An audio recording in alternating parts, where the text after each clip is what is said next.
Hello student, welcome back to the Rank Factory. We have discussed about physical world. This chapter is completed in 3 videos which links are given below. Now we are going to discuss about the question from this chapter. First question is origin of the word science is from. देखिए ये आपको video lecture में मैंने बताया था सबसे पहले कि साइंस जो है इस वर्ड का ओरिजिन क्या है। तो ये एक लैटिन वर्ड है सिंटिया, जिसका मतलब होता है टू नो, चीजों को जानना। तो इस क्वेश्चन का आंसर जो है वो है Latin word scientia which means to know. Now next question हमारे पास साइंटिफिक मेथड इन्वॉल्व्स, मतलब साइंटिफिक मेथड में क्या क्या चीजें इन्वॉल्व हैं। तो मैंने आपको बताया था systematic observation, then controlled experiment, उसके बाद क्वालिटेटिव एंड क्वांटिटेटिव रीजनिंग की बात हुई थी, फिर mathematical modelling, then prediction and falsification means verification. तो ये सीक्वेंस जो है ये आपका systematic observation, controlled experiments, qualitative and quantitative reasoning, mathematical modelling, prediction and verification, ये थर्ड ऑप्शन आपका मैच किया। तो ये थर्ड ऑप्शन इसका करेक्ट है। Now come to the next question given as origin of the word physics is from, मतलब जो physics है इस वर्ड का ओरिजिन कहां से है। तो इसका ओरिजिन जो है वो मैंने आपको बताया था कि this is taken from the Greek word physis which means nature. तो ग्रीक का वर्ड जो फ्यूसिस है इससे ये लिया गया है और इसका मतलब होता है nature. Now next question is main thrust in physics is on, मतलब फिजिक्स का मेन थ्रस्ट कौन कौन सा है। तो सबसे पहला आपका है unification and next one is reduction. तो इसमें आपका थर्ड ऑप्शन बोथ 1 एंड 2 ये जो है ये करेक्ट है। अगले क्वेश्चन पे आते हैं एक्सप्लेनिंग डाइवर्स फिजिकल फिनोमिना। देखिए diverse physical phenomena in term of a few concept and law is. तो जब ये बात किया जाए कि एक किसी फिजिकल फिनोमिना को कुछ कॉन्सेप्ट और लॉ में अगर बताया जाए तो हम क्या बोलते हैं उस फिनोमिना को, उस प्रोसेस को, तो इसको बोला जाता है यूनिफिकेशन। तो आपका आंसर जो होना चाहिए यूनिफिकेशन होना चाहिए। नेक्स्ट क्वेश्चन पे आते हैं। हमें क्वेश्चन दिया गया है deriving the properties of a bigger more complex system from the properties and interaction of its constituents simpler part is। अब देखिए constituent simpler parts में जब हम इसको लेके जाएंगे तो ये हमारा आंसर जो है वो है रिडक्शन। ये एज इट इज आपको जो बताया गया है वीडियो लेक्चर में, ये पहले वाले वीडियो लेक्चर से ही रिलेट कर रहे हैं सारे क्वेश्चन अभी तक जो हमने कवर किया हुआ है। नेक्स्ट है आपका question logical possibility that an assertion, hypothesis or a theory can be contradicted by an observation or the outcome of physical experiment is। अब देखिए ये क्या एक तरीके से वेरीफाई करने की बात हो रही, तो इसको हम लोग बोलते हैं फाल्सिफिएबिलिटी, ठीक है ना, फाल्सिफिएबिलिटी बोलते हैं इसको। नेक्स्ट क्वेश्चन है which of the following statement is are correct, कौन सा स्टेटमेंट इसमें जो है वो सही है। नाउ अब स्टेटमेंट की बात करते हैं, कौन कौन सा स्टेटमेंट है। Universal law of gravitation, universal law of gravitation is an assumption और हाइपोथेसिस, पहला ऑप्शन दिया गया है। दूसरा universal law of gravitation can be proved. तीसरा ऑप्शन है universal law of gravitation can be verified. तो देखिए ये जो लॉ है इसको हम प्रूव कर सकते हैं और इसको हम वेरीफाई भी कर सकते हैं। तो इसका जो करेक्ट ऑप्शन आपका है वो फोर्थ ऑप्शन है और ये ऑप्शन आपका करेक्ट है। अगले क्वेश्चन पे चलते हैं हम लोग। A theory propose to explain observe phenomena is, कोई भी थ्योरी अगर प्रपोज की गई है जो किसी फिनोमिना को एक्सप्लेन कर सकता है तो वो एक तरीका क्या हमने मॉडल बना रखा है। तो ये एक ऑप्शन जो हमारा मॉडल है फोर्थ ऑप्शन ये हमारा करेक्ट है। नेक्स्ट क्वेश्चन पे चलते हैं। अ ट्रूथ मतलब एक सत्य है जो which is self evident is a और एन, मतलब कोई एक ऐसा ट्रुथ जो खुद का एक एविडेंट है, उसको हम क्या बोलते हैं, ये पूछा गया है। तो देखिए इसके लिए क्या कहा गया है, जो सेल्फ एविडेंट ट्रुथ होता है उसको बोलते हैं एक्सियम और postulates.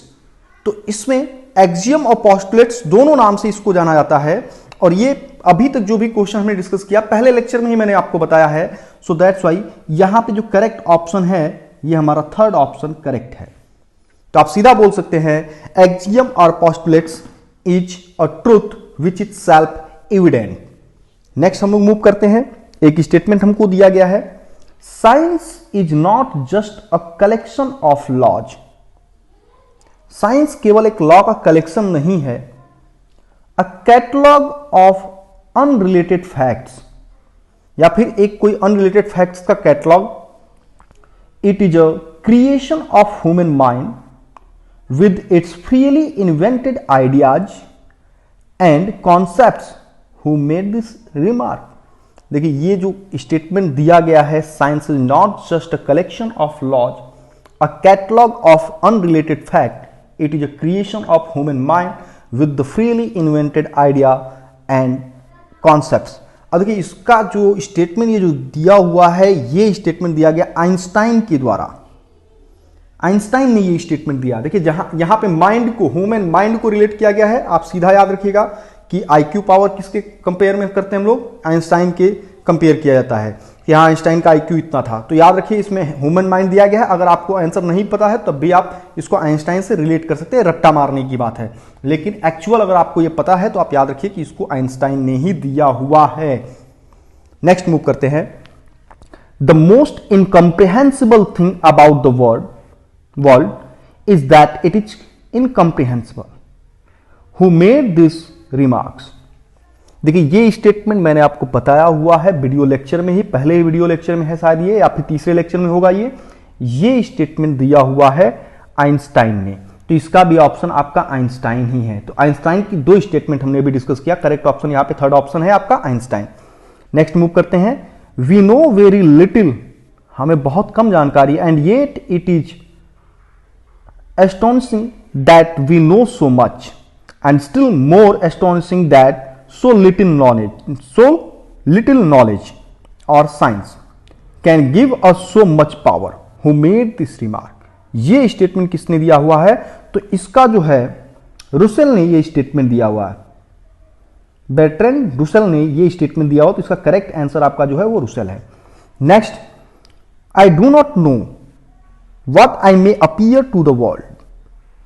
I seem to have been only like a boy playing on the seashore and diverting myself every now and then finding a smoother pebble or a prettier shell than ordinary, while the great ocean of truth lay undiscovered before me. ये statement किसने दिया हुआ है? देखिए यहाँ पे ball से खेलने की बात हो रही, पेबल की बात हो रही है। याद रखिए ऐसा कुछ एप्पल को गिरने का इंसिडेंट हुआ था, उस बंदे से रिलेट कर दीजिए। ये स्टेटमेंट दिया है न्यूटन ने। अगर आपको स्टेटमेंट और स्टेटमेंट देने वाला याद है तो आप इसको याद रखिए कि ये न्यूटन ने दिया हुआ है। ये स्टेटमेंट किसका है? न्यूटन का है। अब इसी सीक्वेंस में आगे बढ़ते हैं अपने क्वेश्चन की तरफ। A thought experiment in physics is one which is a thought experiment in physics one of which is. तो इसका जो आंसर है theoretically possible but experimentally not feasible. मतलब एक थॉट जो है फिजिक्स में वो एक थ्योरेटिकल पॉसिबिलिटीज को एक्सप्लेन कर रहा, लेकिन जो एक्सपेरिमेंटल है उसको नहीं, फिजिबल नहीं है, उसकी बात हो रही। तो ये पहला ऑप्शन ही यहां पे आपका करेक्ट है। नेक्स्ट मूव करते हैं। इन मीसोस्कोपिक फिजिक्स वी डील विथ। देखिए मीसोस्कोपिक फिजिक्स की जब डीलिंग की बात आती है तो मीसो फिजिक्स में हमने आपको देखिए माइक्रो एंड मैक्रो दो थे। माइक्रो में क्या था? 10⁻⁻6 मीटर से कम का था। मैक्रो में 10⁻⁻6 मीटर से ज्यादा की बात हो रही थी। लेकिन मीसोस्कोपिक की बात हो रही है तो उसमें कुछ फ्यू टेंस और 100 एटम्स की बात किया था हमने। ये एज इट इज वहां पे बताया गया हुआ पहले लेक्चर में ही। तो ये जो फोर्थ वाला ऑप्शन है यहां पे ऑप्शन में फ्यू टेंस और 100 ऑफ एटम्स, ये वाला आपका सही है ऑप्शन। ना अब आते हैं क्लासिकल फिजिक्स डील विद। देखिए क्लासिकल फिजिक्स में सेलेस्टियल बॉडीज हो गई, या हमारे लेबोरेटरी में कोई ऑब्जेक्ट रखा हुआ, हम उसको डील करते हैं, जैसे कार मूव कर रहा, ठीक है, सेलेस्टियल बॉडीज की मोशन को। तो क्लासिकल फिजिक्स किस में आता है हमारे पास? मैक्रो फिनोमिना में आता है, क्योंकि वहां बहुत ढेर सारे एटम्स हैं। मतलब जब भी आप ऑब्जेक्ट यहां पे क्लासिकल फिजिक्स में डिसाइड करते हैं तो वो ऑब्जेक्ट का साइज जो है 10⁻⁻⁶ मीटर से ज्यादा है। तो ये जो है मैक्रोस्कोपिक फिनोमिना को डील करता है। कौन? क्लासिकल फिजिक्स मैक्रोस्कोपिक फिनोमिना को डील करता है। Next, the scope of physics covers almost, मतलब फिजिक्स का स्कोप जो है वो किसको किसको कवर करता है? तो 10⁻⁻14 मीटर से लेकर के 10⁻26 मीटर रेंज ऑफ लेंथ। ये तो सही है, ये बात ठीक है। आगे का देखते हैं हम लोग, 10⁻22 सेकेंड से लेकर के 10⁻18 सेकेंड रेंज ऑफ टाइम। ये भी बात सही है, टाइम में हम इतने रेंज पे जाते हैं। फिर 10⁻30 kg, देखिए ये इलेक्ट्रॉन के मास की बात हुई, 9.1 इंटू 10⁻31 होता है, लेकिन क्वांटाइज ऑर्डर की बात करेंगे तो 10⁻30 kg होगा। To 10⁵ kg range of mass.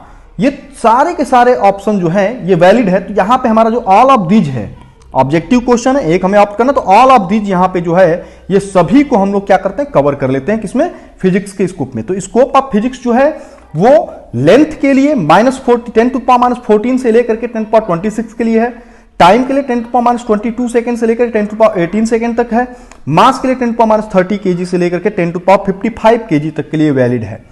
Now strategy of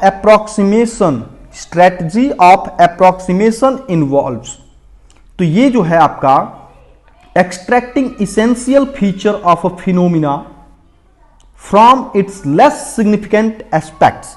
ये ऑप्शन नंबर 2 जो है आपका, ये एक करेक्ट ऑप्शन है। नाउ अगले क्वेश्चन की तरफ हम लोग बढ़ रहे हैं।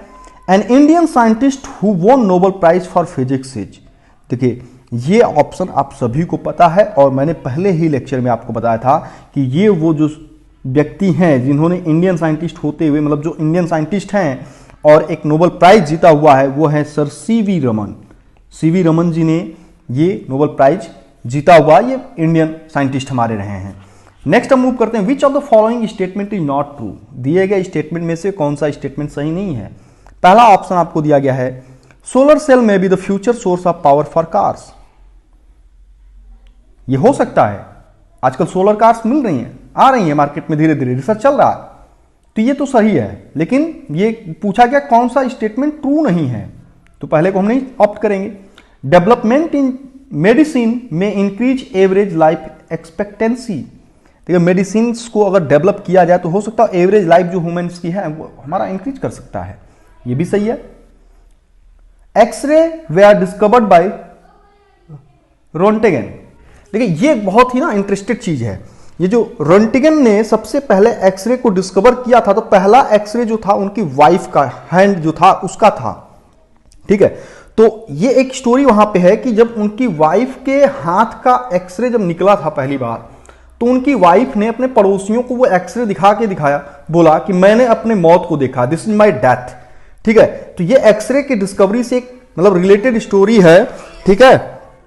तो यहां पे radioactivity was discovered by madam Curie. देखिए मैंने आपको बताया था उसी वीडियो लेक्चर में कि मैडम क्यूरी ने रेडियो एक्टिविटी को डिस्कवर नहीं किया है, जबकि मैडम क्यूरी का नाम रेडियो एक्टिविटी में रिलेट करता है, लेकिन मैडम क्यूरी वो शख्स नहीं है जिन्होंने रेडियो एक्टिविटी को डिस्कवर किया। तो इसका पूछा गया स्टेटमेंट इज नॉट ट्रू, तो ये वाला स्टेटमेंट जो फोर्थ स्टेटमेंट आपका जो है वो सही नहीं है, तो आपका ये आंसर आप ऑप्ट करेंगे। Next, Albert Einstein was awarded Nobel prize for his work on. देखिए ये भी मैंने आपको वीडियो लेक्चर में बता रखा है कि अल्बर्ट आइंस्टाइन को नोबेल प्राइज दिया गया और किस काम के लिए दिया गया। पहला दिया गया स्पेशल थ्योरी ऑफ रिलेटिविटी। ठीक है, आप जब हायर क्लासेस में जाएंगे स्टूडेंट्स, तो वहां पे आपको स्पेशल थ्योरी ऑफ रिलेटिविटी के बारे में पढ़ा जाएगा, जहां पे आपको यह बताया जाएगा कि लाइट की स्पीड के कंपैरेबल स्पीड पे आप जाते हैं तो टाइम जो है वो कम होना शुरू हो जाएगा, ठीक है, लेंथ भी कम अपीयर होगी और जो मास है वो ज्यादा अपीयर होगा, जिसको हम बोलते हैं इनर्शियल मास। तो ये स्पेशल थ्योरी ऑफ रिलेटिविटी में दिया गया, लेकिन लोगों को समझ में नहीं आया उस टाइम, बहुत कम लोगों को समझ में आया, तो इसलिए इनको नोबेल प्राइज दिया नहीं गया। फिर जनरल थ्योरी ऑफ रिलेटिविटी, वही हाल है हमारे पास, रिलेटिविटी का जो भी कॉन्सेप्ट है उसके लिए नोबेल प्राइज नहीं दिया गया। मास एनर्जी इक्विवेलेंस के लिए नहीं दिया गया, लेकिन दिया गया है किसके लिए? फोटो इलेक्ट्रिक इफेक्ट के लिए। तो यहां पे जो ऑप्शन थर्ड है आपका वो करेक्ट ऑप्शन है। Einstein has received the Nobel prize for the great contribution on photoelectric effect. और जब आप 12th क्लास में जाएंगे तो वहां पे आइंस्टाइन का फोटो इलेक्ट्रिक इक्वेशन आपको पढ़ाया जाएगा ना। अब नेक्स्ट मूव करते हैं। The India burn and US based Nobel literate professor Chandrashekhar is known for his work on. तो ये जो प्रोफेसर थे जो भारत में पैदा हुए, ठीक है, यूएसए बेस्ड थे, इनको जो नोबेल प्राइज दिया गया है उनको दिया गया stability of stars and existence of a stable mass limit for white drops के लिए दिया गया है। ये जितने भी अभी तक क्वेश्चन आपने देखे हैं सारे वीडियो लेक्चर में कवर किए गए हैं। अगर आपने ध्यान से उसको याद किया होगा तो आपको सारी चीजें एज इट इज आंसर पता है, ठीक है। नाउ अब मूव करते हैं नेक्स्ट क्वेश्चन पे। देखिए, एक पाकिस्तानी साइंटिस्ट का मैंने जिक्र किया था जिनको नोबेल प्राइज दिया गया है, अब्दुल सलाम। नाम याद रखिए, अब्दुल सलाम। बहुत ही अच्छे साइंटिस्ट थे, पाकिस्तान बेस्ड, मतलब पाकिस्तान के थे ये, Pakistan national won Nobel prize in the field of, मतलब अब्दुल सलाम जो है इनको जो मतलब नोबेल प्राइज दिया गया है वो प्राइज मिला है उनको किसके लिए? सुपर कंडक्टिविटी के लिए, ठीक है। तो इसमें जो है सुपर कंडक्टिविटी जो है इसके लिए उनको अब्दुल सलाम को जो है नोबेल प्राइज दिया गया। ये पाकिस्तान के हैं, अब्दुल कलाम नहीं लिखना है, Abdul Salam. Next, who gave quantum model of atom. देखिए, क्वांटम मॉडल ऑफ एटम की बात करते हैं। केमिस्ट्री के बेसिक चैप्टर्स में आप पढ़े होंगे कि बहुत ढेर सारी थ्योरीज आई थी, लेकिन क्वांटम मॉडल देने वाला जो था वो सेकंड ऑप्शन जो वहां पे है नील बोर्स करके, ये बोहर जो है नील बोहर, तो ये जो है इनको मिला हुआ, इन्होंने दिया हुआ ये क्वांटम मॉडल ऑफ एटम।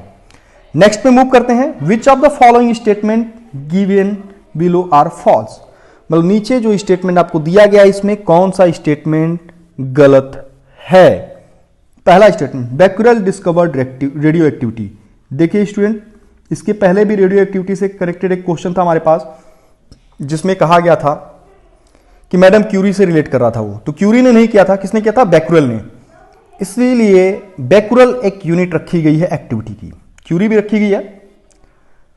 अब आते हैं इसमें given below are false. False की बात किया है, ये स्टेटमेंट तो ठीक है लेकिन ये हमारा करेक्ट ऑप्शन नहीं हो सकता क्योंकि फॉल्स की बात हो रही है यहां पे। आगे आते हैं, Fraunhofer lines were first discovered by Wollaston. देखिए, ये जो है ये भी पहले फ्रॉनहोफर लाइन्स जो है वॉलस्टोन ने डिस्कवर किया था। फ्रॉनहोफर लाइन्स के बारे में आप थर्मल प्रॉपर्टी में जाएंगे, जब रेडिएशंस की बात होगी वहां पे आपको पता लगेगा। कुछ अपसेंट होती हैं सन की आने वाली रेज, एब्जॉर्ब कर ली जाती हैं, उसको फ्रॉनहोफर्स लाइन के नाम से जाना जाता है। Photo electric effect was discovered by Einstein. देखिए, फोटो इलेक्ट्रिक में मेजर कंट्रीब्यूशन आइंस्टाइन का रहा, इन्होंने इक्वेशन वगैरह सब कुछ दिया हुआ, बट डिस्कवर आइंस्टाइन ने किया, हेनरी हर्ट्ज वगैरह ने किया।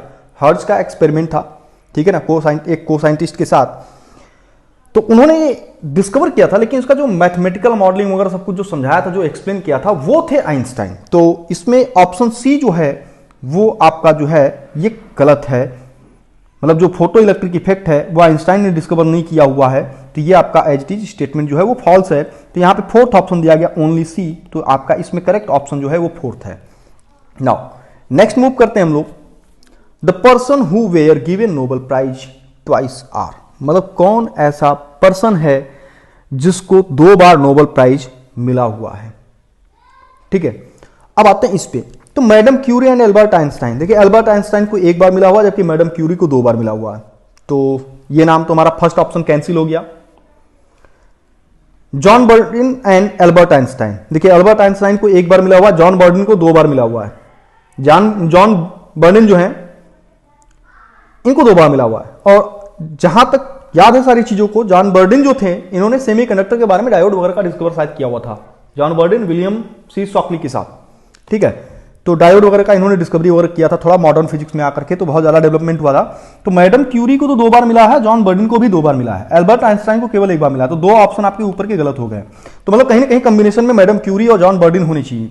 Max Planck and Albert Einstein, ये भी गलत हो गया। अब देखिए, हाँ, फोर्थ ऑप्शन में मैडम क्यूरी और जॉन बर्डिन दोनों का नाम एक साथ है और दोनों को 2 बार मिला हुआ है, तो ये ट्वाइस नोबेल प्राइज को रिसीव किए हुए हैं। मतलब John Bardeen and madam Curie जो हैं ये 2 पर्सन ऐसे हैं जिनको 2 बार नोबेल प्राइज दिया गया है। नाउ फर्दर आगे मूव करते हैं इसमें, the country which awards the prestigious Nobel prizes. देखिए नोबेल प्राइज देने वाले वो कौन सी कंट्री, मतलब इतना जो सम्मानजनक जो है साइंस के क्षेत्र में, अल्टीमेट साइंस का क्षेत्र हुआ, चाहे शांति का हुआ, चाहे सोशल डेवलपमेंट की बात हुई, इस क्षेत्र में सबसे अच्छा जो अवार्ड दिया जाता है वो नोबेल प्राइज दिया जाता है। तो नोबेल प्राइज कहां पे दिया जाता है, कौन सी कंट्री इसको अवार्ड देता है, वो कंट्री का नाम है स्वीडन। स्वीडन। नेक्स्ट मूव करते हैं हम लोग, the scientific principle involve in super computers is. ठीक है, सुपर कंप्यूटर्स किस पे काम करते हैं, इलेक्ट्रोमैग्नेटिक इंडक्शन। ऐसा नहीं है, अगर इलेक्ट्रोमैग्नेटिक इंडक्शन पे केवल कराए तो उसको हीट वगैरह होने का और क्रैश होने का चांसेस ज्यादा है। थर्मोडायनेमिक्स नहीं, टेम्परेचर तो हम देते ही नहीं, टेम्परेचर हम देना ही नहीं चाहते हैं, क्योंकि इतना टेम्परेचर रेज नहीं करेंगे ना सिंक करा पाएंगे हम लोग। थर्मोडायनेमिकल प्रोसेस को भी इन्वॉल्व नहीं करते, इसको भी नहीं करते। हाँ, सुपर कंडक्टिविटी, सुपर कंडक्टिविटी को अचीव करके हम लोग क्या कराते हैं, सुपर कंप्यूटर्स को याद करते हैं। तो आप याद रखिए सुपर कंप्यूटर, सुपर कंडक्टिविटी। तो कौन सा साइंटिफिक प्रोसेस है, सुपर कंप्यूटर्स, सुपर कंडक्टिविटी। ठीक है, नाउ अब नेक्स्ट क्वेश्चन जो है उस पर मूव करते हैं हम लोग, the scientific principle involve in the radio and TV broadcast is. देखिए रेडियो और टीवी के ब्रॉडकास्टिंग में कौन सा साइंटिफिक प्रिंसिपल जो है वो इन्वॉल्व है। तो अब इसमें रेडियो और टीवी में आपको पता है कि वेव आती है, एंटीना लगाते हैं तो बीच में वेव आना है, तो propagation of electromagnetic wave, propagation of electromagnetic waves, ये आपका आंसर सही है। अब यहां पे सुपर कंडक्टिविटी आपको नहीं देना है, सुपर कंडक्टिविटी का प्रिंसिपल कहां पे यूज किया गया है, कॉन्सेप्ट जो साइंटिफिक प्रोसेस वो किया गया सुपर कंप्यूटर में। रेडियो टीवी में क्या यूज किया गया आपका, इलेक्ट्रोमैग्नेटिक वेव्स का प्रोपोगेशन। अब आते हैं next, it has been postulated that there may be some particle moving with speed greater than the speed of light, such particle has been named as. देखिए ये भी क्वेश्चन का आंसर जो है वो वीडियो लेक्चर में ही है। उस पार्टिकल का नाम है थायोन्स। थायोन्स ये पार्टिकल जो है ये हाइपोथेटिकल है, ठीक है ना, ये हमें मिला नहीं है, एक कॉन्सेप्ट दिया गया कि ऐसा कोई पार्टिकल है जिसकी स्पीड जो है लाइट से ज्यादा है। नाउ नेक्स्ट क्वेश्चन है, scientific principle involve in laser is. देखिए लेजर वो छोटी सी लाइट, आप सभी लोग रेड कलर की लाइट होती है, बड़ी डायरेक्शनल होती है, उसको जब प्रेस करते हैं बटन तो वो एकदम बहुत ही शार्प एक पॉइंट करता है, कहां पे, किसी भी ऑब्जेक्ट पे पड़ने पे। रेड कलर का ज्यादा लोग यूज करते हैं। तो ये जो इसके पीछे जो है लेजर, और लेजर गन्स भी आती हैं जो कि टारगेट के ऊपर सीधा पॉइंट करने के लिए यूज की जाती हैं। तो इसमें जो है लेजर में जो साइंटिफिक प्रिंसिपल यूज किया गया है वो न्यूटन लॉ ऑफ मोशन। देखिए न्यूटन का लॉ तो फेल है, यहां पे न्यूटन का लॉ आप लगा ही नहीं सकते हैं क्योंकि ये लाइट को रिलेट करना। Faraday law of induction, induction भी नहीं कराते उसमें। कूलम्स लॉ ऑफ इंडक्शन नहीं, ये भी नहीं होता। एम्प्लीफिकेशन बाय पॉपुलेशन इन्वर्जन, देखिए ये एम्प्लीफिकेशन का काम होता है वहां पे, पॉपुलेशन इन्वर्जन का, मतलब लाइट का जो है LASER, ठीक है ना, ये आपका लेजर जो है light amplification by stimulated emissions of, ये आपका लाइट का ये आपका चलेगा, तो पॉपुलेशन इन्वर्जन का है।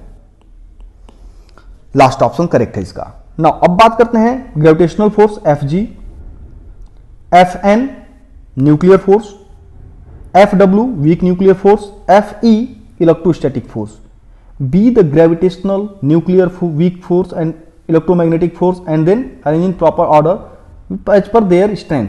देखिए ये स्ट्रेंथ के अकॉर्डिंग इनको अरेंज करना है। तो सबसे कम स्टूडेंट्स, मैंने आपको पहले ही बताया हुआ है, ग्रेविटेशनल फोर्स की स्ट्रेंथ सबसे कम होती है, उसके बाद किसका होता है, वीक न्यूक्लियर फोर्स का, फिर उसके बाद किसका होता है स्ट्रेंथ, इलेक्ट्रोस्टैटिक फोर्स का, और सबसे ज्यादा स्ट्रेंथ किसका है, न्यूक्लियर फोर्स का, स्ट्रॉन्ग न्यूक्लियर फोर्स। तो ये जो ऑप्शन सेकंड वाला है, ग्रेविटेशनल फोर्स सबसे कमजोर है, इससे स्ट्रॉन्ग कौन है, वीक न्यूक्लियर फोर्स, इससे स्ट्रॉन्ग कौन है, इलेक्ट्रोमैग्नेटिक, इससे स्ट्रॉन्ग कौन है, न्यूक्लियर फोर्स, जो स्ट्रॉन्ग न्यूक्लियर फोर्स के नाम से जाना जाता है। तो ये ऑर्डर सेकंड वाला आपका करेक्ट है, तो ये ऑप्शन 2 आपका यहां करेक्ट है। नेक्स्ट क्वेश्चन पे मूव करते हैं, फोर्सेस विच ओबे इनवर्स स्क्वायर लॉ आर। कौन से ऐसे फोर्स हैं जो इनवर्स स्क्वायर लॉ को फॉलो करते हैं, मतलब फोर्स का जो फॉर्मूला है उसमें 1/r² दिया गया, फोर्स का प्रोपोर्शनलिटी। तो ग्रेविटेशनल फोर्स 9th क्लास में आपने पढ़ा, और इलेक्ट्रोमैग्नेटिक फोर्स, देखिए इन दोनों का वीडियो लेक्चर में मैंने, लास्ट वीडियो लेक्चर में जो मैंने फंडामेंटल फोर्सेस की बात की, वहां फॉर्मूला लिखा और बताया भी है कि ये दोनों इनवर्स स्क्वायर लॉ को फॉलो करते हैं। तो ऑप्शन 4 आपका यहां पे करेक्ट है, बोथ 1 and 2, बोथ 1 and 2। अब इसको आप हटा दीजिए यहां से, आपका करेक्ट ऑप्शन कौन सा हो गया, 4th वाला, बोथ 1 and 2। नेक्स्ट अब मूव करते हैं क्वेश्चन पे, चूज द करेक्ट स्टेटमेंट, मतलब करेक्ट स्टेटमेंट को सेलेक्ट करिए। Gravitational force is weakest force, ये तो बात सही है भाई। ऑब्जेक्टिव क्वेश्चन, पहला स्टेटमेंट एकदम सही। इस पूरे यूनिवर्स का सबसे कमजोर से कमजोर फोर्स कौन सा है? Gravitational force. तो gravitational force is the weakest force. आगे के ऑप्शन को भी एक बार देख लेते हैं। Electrostatic force is the weakest force, एकदम टोटली गलत बोल रखा है, इस पे तो जाना ही नहीं आपको। Nuclear force is weakest force, ऐसा कर मत देना, पाप हो जाएगा, क्योंकि ये सबसे ज्यादा स्ट्रॉन्गेस्ट फोर्स है इस नेचर का। Electromagnetic force is the strongest force, नहीं भाई, इसका रैंकिंग जो है स्ट्रॉन्गेस्ट फोर्स में सेकंड नंबर पे आता है। सबसे स्ट्रॉन्गेस्ट कौन है हमारे पास? स्ट्रॉन्ग न्यूक्लियर फोर्स या न्यूक्लियर फोर्स। उससे कम स्ट्रॉन्ग कौन है? इलेक्ट्रोमैग्नेटिक। उससे कम स्ट्रॉन्ग कौन है? Weak nuclear. और सबसे कमजोर कौन सा है? ग्रेविटेशनल। तो पहला स्टेटमेंट ही आपका करेक्ट है। तो आपको पहले स्टेटमेंट पे जाना है स्टूडेंट्स। पहला स्टेटमेंट आपका gravitational force is the weakest force is correct. Student, I think कि मैंने 35 क्वेश्चन यहां पे डिस्कस किया हुआ है। आप इन क्वेश्चंस को याद रख सकते हैं, या फिर वीडियो लेक्चर आपने देख रखा है तो सारे के सारे आंसर आप बता देंगे। हाँ, एक दो स्टेटमेंट्स मैंने वीडियो लेक्चर में कम जिक्र किया था, मतलब डिस्कस नहीं किया था कि किसने क्या बोला है। दो ही तीन शायद मैंने स्टेटमेंट आपको बताए थे। तो यहाँ पे इस क्वेश्चन के डिस्कशन में आपको ये बेनिफिट मिला है कि आपको कुछ एक स्टेटमेंट्स जानने की जानकारी, मतलब कुछ एक स्टेटमेंट्स की जानकारी आपको ज्यादा मिल गई है। नाउ, जो फिजिकल वर्ल्ड का चैप्टर कंप्लीट हुआ है, तीनों वीडियो लेक्चर जो कंप्लीट हुए हैं, वो उसका जो सॉफ्ट मटेरियल है, मतलब जो हैंड रिटन नोट्स हैं मेरे खुद के जो नोट्स, मतलब जो वीडियो में मैं लिखता जाता हूं, आपको जो पढ़ा रहा हूं, ये नोट्स एज इट इज आपको टेलीग्राम चैनल पे मिलेगा। ये जो वीडियो लेक्चर फिनिश हुआ है, इसको भी आप वहां टेलीग्राम चैनल जो है उसका लिंक मैं डिस्क्रिप्शन में दिया हूं, उसको आप वहां ज्वाइन कर सकते हैं। वहां पे इसका भी सॉफ्ट मटेरियल आपको मिल जाएगा, मतलब सॉफ्ट कॉपी जो है इसकी वो टेलीग्राम चैनल पे आपको मिल जाएगा। तो आप वहां से जाकर के वो लेक्चर का जो नोट्स है वो नोट्स, और जो ये क्वेश्चन डिस्कशन का नोट्स है, ये सब आप वहां से डाउनलोड कर सकते हैं। और आप अपने दोस्तों को भी ये नोट्स वगैरह शेयर कर सकते हैं, वीडियो लेक्चर के लिंक शेयर कर सकते हैं, और अपना जो भी डाउट आए वो कमेंट में मुझे बता सकते हैं। और कुछ भी अगर आपको लगता है कुछ प्रॉब्लम इस वीडियो लेक्चर में, तो आप मुझे कमेंट सेक्शन में आकर के कमेंट करके बता सकते हैं। तो फर्दर अब नेक्स्ट जो वीडियो लेक्चर आपको मिलेगा वो हम शुरू करेंगे, जो नया चैप्टर है वो चैप्टर होगा हमारा यूनिट्स एंड मेजरमेंट का। थैंक यू दोस्तों।